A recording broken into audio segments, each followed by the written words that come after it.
Okay, it's time to stop using diet pills, something we used to do way back in the late 90s, early 2000s, and start doing this one thing instead. Have you literally tried everything that you can possibly try to get your body back after babies, and you finally just said F it, and you resorted to taking diet pills after kids? And I hate to use that term diet pills, but that's really what they are, because if you're not implementing real changes and you're just taking something that you think is going to be the fix-all pill, it's basically taking diet pills and you're not correcting what the underlying issue is. You got to stop doing that. In this video, I'm going to tell you why you need to stop and why you should be creating those lasting lifestyle changes that are really going to make you feel better, and they're going to make you want to do those things and not dread them, because your body is going to feel and look so much better, and it's really going to be thanking you. I'm going to give you a couple of other options for healthier alternatives that you can add in to help boost your results if you feel that you need to go that route. Some people can achieve it with just some diet changes, some simple tweaks to the foods they're eating. And sometimes people need supplementation to help kind of kickstart it and get your metabolism going again, especially if you've done the dieting, you've done diet pills, your body's taken a big hit and it's gonna need some tweaking to get it back to where it needs to be. So make sure you stick around so that you can hear about all the goodies that I'm gonna tell you about. So first things first, why are they bad? Why are diet pills bad? In my opinion, besides a lot of them that are coming out now are connected to pharmaceutical companies, which means you need a prescription. I think it's called Wegovy. There's Ozempic and a couple other ones. Personally, I try to stay away from anything big pharma unless it's essential. I don't really need to give them money. I prefer to personally give money to a company that is promoting natural substances and natural things tied in with vitamins and minerals and the things that really fuel your body and give you a lifestyle change. Pharmaceuticals, they're not a longevity type of thing. It's not a long-term thing you can do because they have a lot of health consequences. The biggest one being death. If you take them long-term, they can affect you very negatively. A lot of them have stimulants in them, which mild stimulants are okay if you're using a product that's natural and it has a small amount of caffeine that can help get those other things working, get your body wanting to move and to get everything flowing through. That's okay, but large amounts of caffeine and things like amphetamines, fat blockers, all those kinds of things, when used in long-term, it's going to deplete your body of the nutrients that it needs. And it can increase the risks for things like heart attacks, strokes, addiction, like I said, nutrient malabsorption, and dehydration is another one, because a lot of them are called diuretics. They basically, they suck the water out or they dry you out. And I only know because I used to take some natural ones when I used to compete and we had to dry out before going on stage. But I just did it for 2 days and it wasn't a long-term solution. So why should you create a lifestyle change instead? It creates a good routine. It creates a healthy foundation for your body to be in this good place. It gives you consistent habits. Once you start in that healthy routine, you and your body will start to desire having that healthier option and the routine. We're all creatures of habit and routine. And once you can find something that works for you and works well, especially if it's done simply, you're more likely to sit in that space and keep it around, right?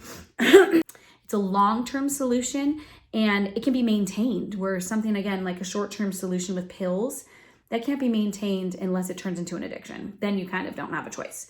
So my first tip with making lifestyle changes, because it can seem very overwhelming if you've tackled or tried to tackle something like this in the past and you weren't able to stay consistent. Maybe you tried doing too many things at one time.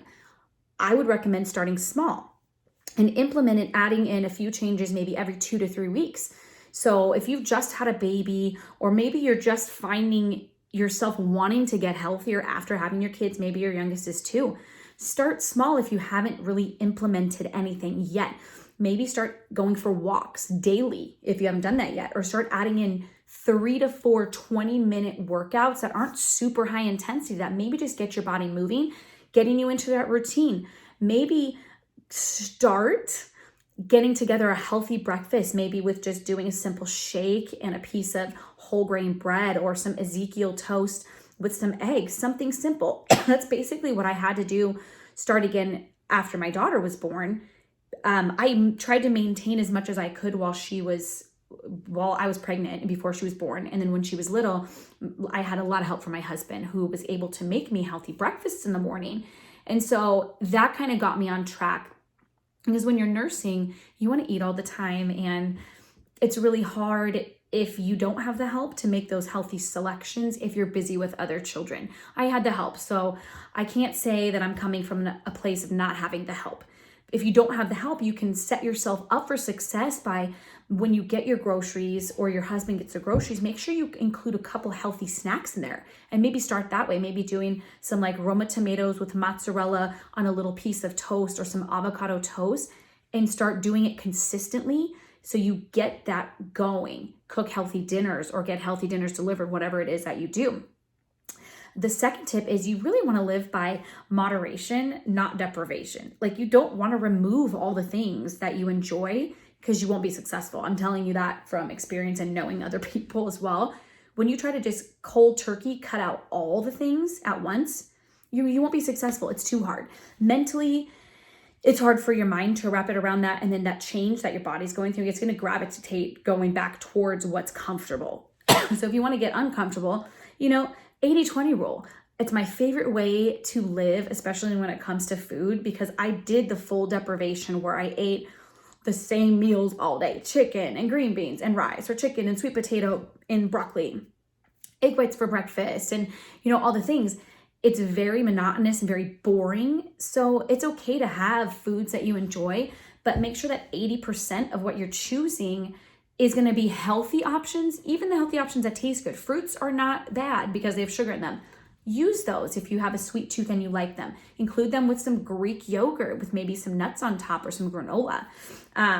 Enjoy eating the food that you're eating. 20% of the time, eat whatever the heck it is you want. I eat a lot of baked goods, mostly breads, because I bake homemade sourdough bread.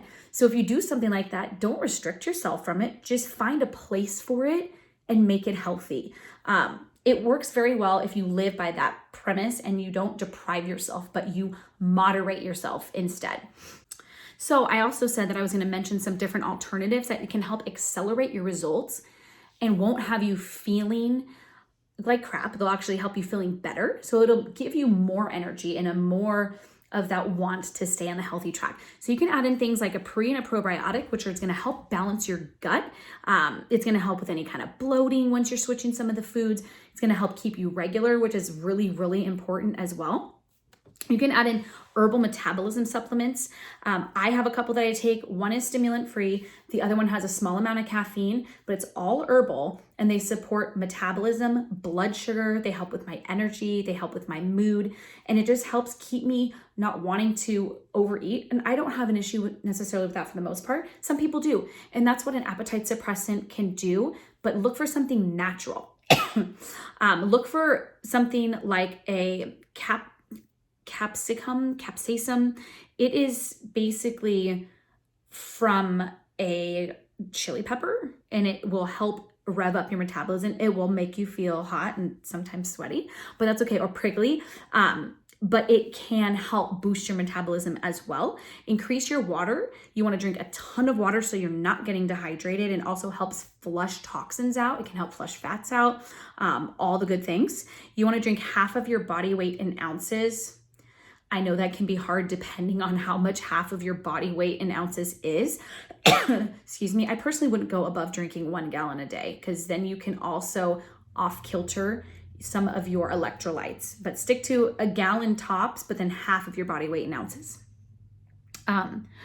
Let's see, increase the protein that you eat with each meal, and make sure you include it with some carbs and some fat, so it's kind of well-rounded. It'll help keep you full, which will help keep you from wanting to overeat. It also helps build muscle, and lean muscle is what we want if you're looking to lose weight. So hopefully these tips are helpful. Hopefully it makes sense coming like what you're hearing me say about why it's better to make a lifestyle change than it is to rely on short-term, Band-Aid solutions. I hope that you got value from this video. If you liked this video, give me a like here. Don't forget to drop a comment with your thoughts, and don't forget to subscribe to my channel. I hope to see you again here soon.